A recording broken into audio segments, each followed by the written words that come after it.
Today we'll be talking about a tourist visa interview at the U.S. consulate or the U.S. embassy.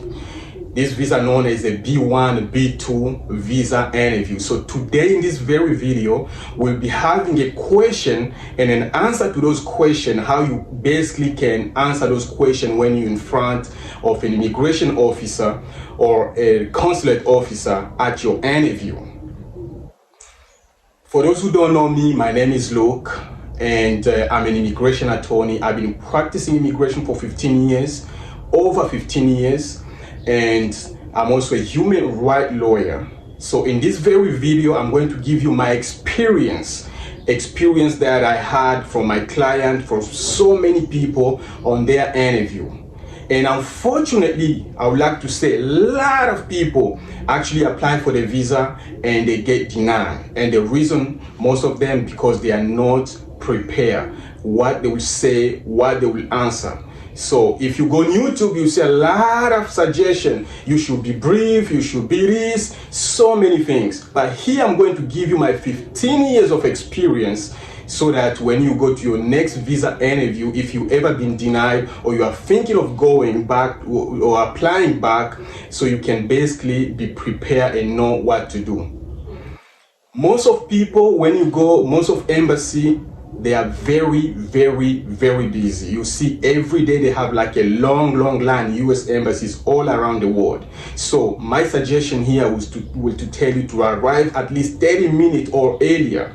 Arrive 30 minutes so you know where things are, you will know what to do, and be there on time so you can be seen early and come back early, because the line is normally very long.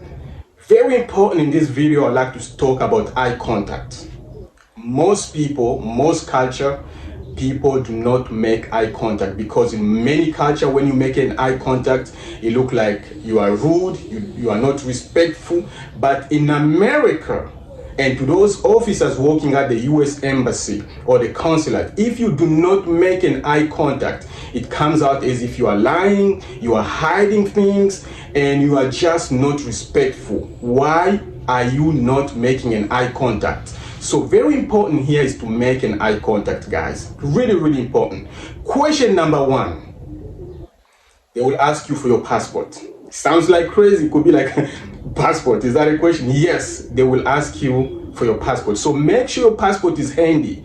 Not going to be looking for your passport for very far in the pocket or whatever. And make sure your passport, you have it in your hands. And when you give your passport, be like you're starting a conversation. Oh, sure, here you go. You know, they ask you for your passport, and you go in your passport, you write in your hands and you give it. Say, sure, here you go. So don't be like you are so dry and just hand the passport without even saying nothing. You know, be like, here you go.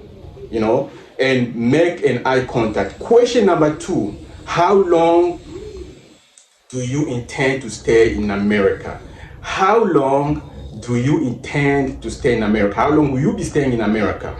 If it's 2 weeks, tell them it's 2 weeks. If it's 1 month, tell them it's 1 month. If it's 3 weeks, whatever your ticket said, go ahead and tell them the long you stay. So your ticket might say you'll be there for 1 month, and here you go to tell them, oh, I'm gonna be there for 2 weeks. So, you know, there's discrepancies there, and it might not come out as good for you. So make sure your ticket corresponds. And very important, as you go to this interview, make sure you have your return ticket. Make sure you have your return ticket. Very important. So you're not gonna buy a one-way ticket and you're thinking like, oh, this one-way ticket, you know, I'm gonna save money for whatever reason and it's gonna work. That's a red flag, because you're going just for tourists for a very short period and come back and you don't have a return ticket, is very bad, is a red flag. So return ticket, how long do you intend to stay? They will ask you this question. Question number three, what is the purpose of your trip? What is your purpose? What are you going to do in America? What is the purpose of your trip or your visit? So here you can say there is a pleasure, because remember it's a B1, B2, it's a tourist visa. So it's for pleasure.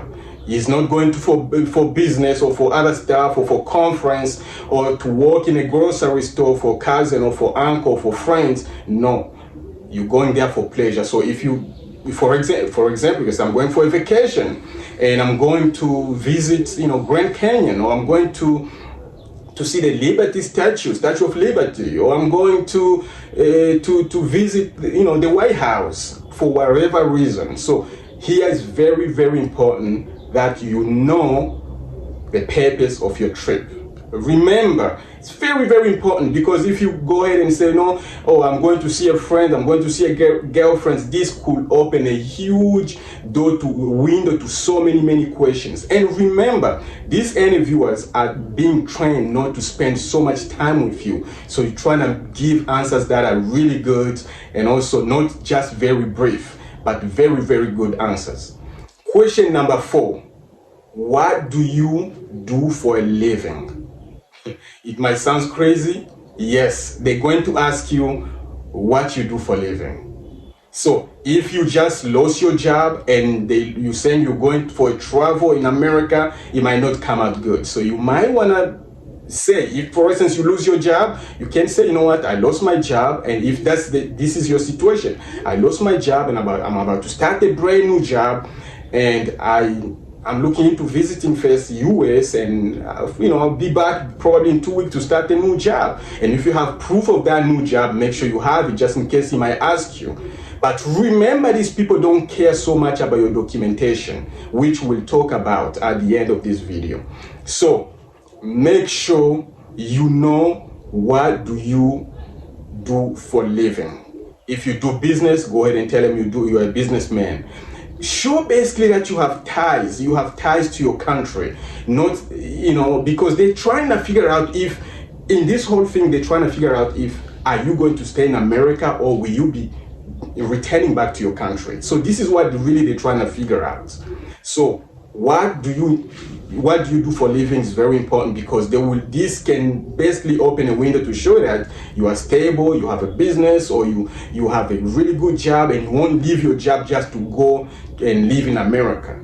Very important. Question number 5. Are you traveling alone? If you're traveling alone, say yes, I'm traveling alone. If not, then say yes, I'm traveling with a girlfriend, or I'm traveling with a group of people. And if you're traveling with a group, normally the entire group will be there. And if you're traveling with a girlfriend, probably your great girlfriend will also be over there with you. Question number 6, guys. Do you have family in the US? Do you have relatives in America? This question, you like it or not, it will come at your visa interview. Do you have family? What they're trying to figure out here is if you have any family in America, like uncle, like brothers, sisters, you have mother, you have girlfriends. They're trying to dig deep a little bit here. Do you have any family in America?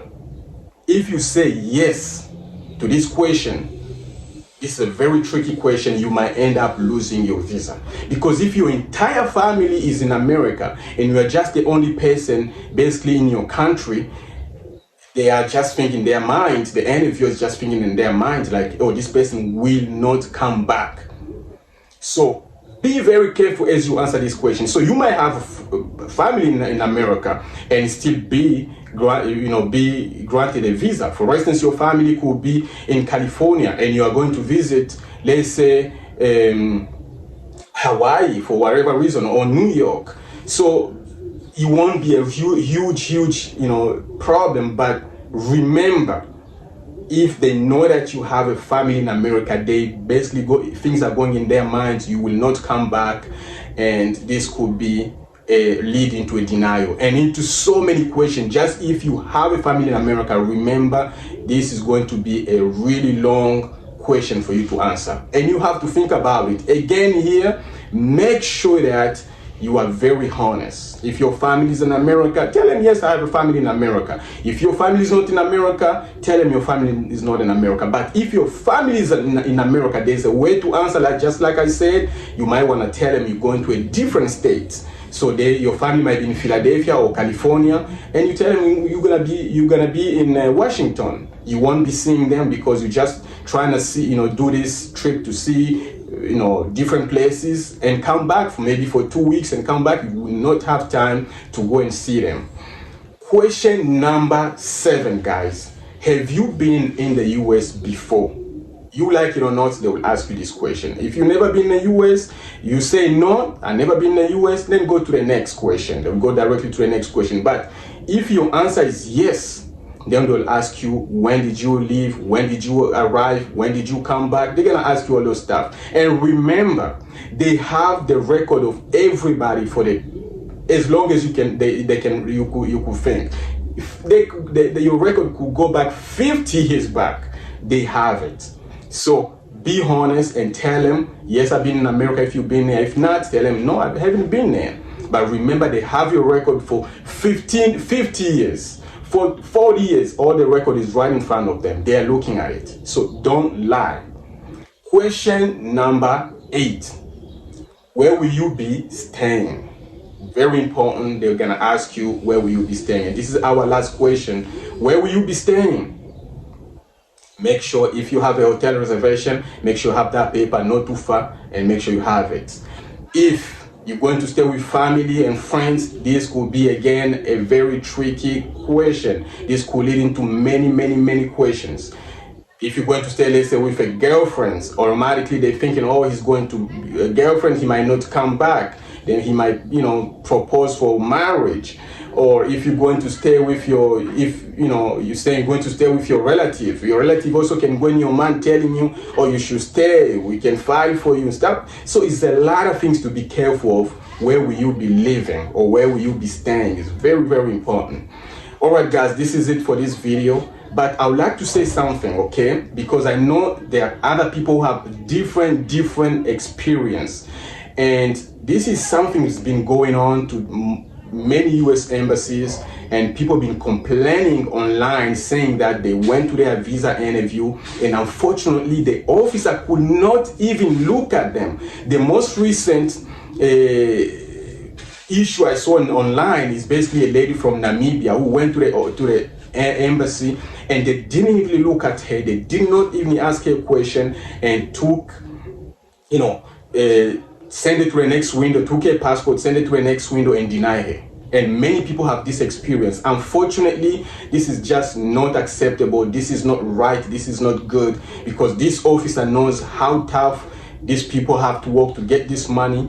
And a lot of these people also put a lot of paperwork together to try to prepare for their interview. And unfortunately, going to your interview and not even being asked a question, just to be told that you've been denied, is very sad.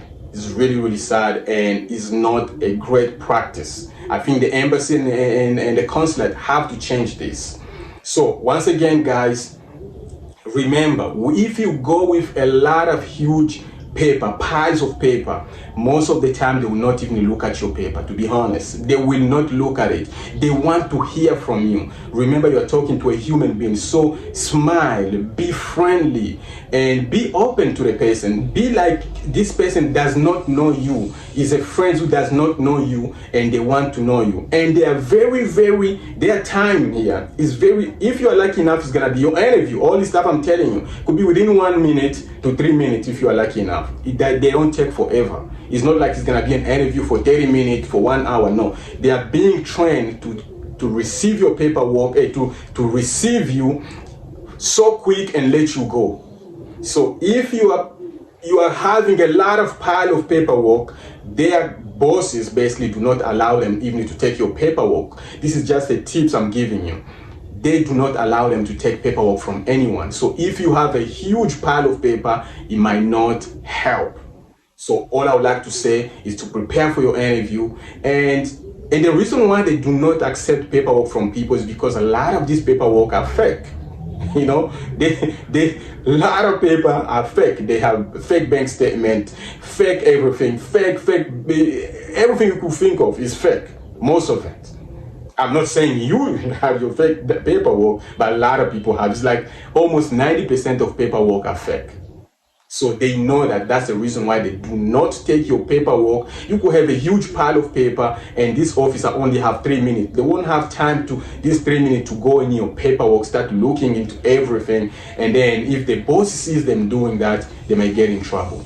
Hey guys, this is it for now. I'd like to say to subscribe, to follow, to like, and share, especially share to your friends. If you have a friend or you know who's planning to go to a visa interview, make sure you share with them. This might help. And also there's other video which a video on my channel, basically, which I talk about, you know, what you should never say, what to avoid never to say to your interview so you get it approved. You can look into that video. It's gonna help you a lot. Till next time, guys.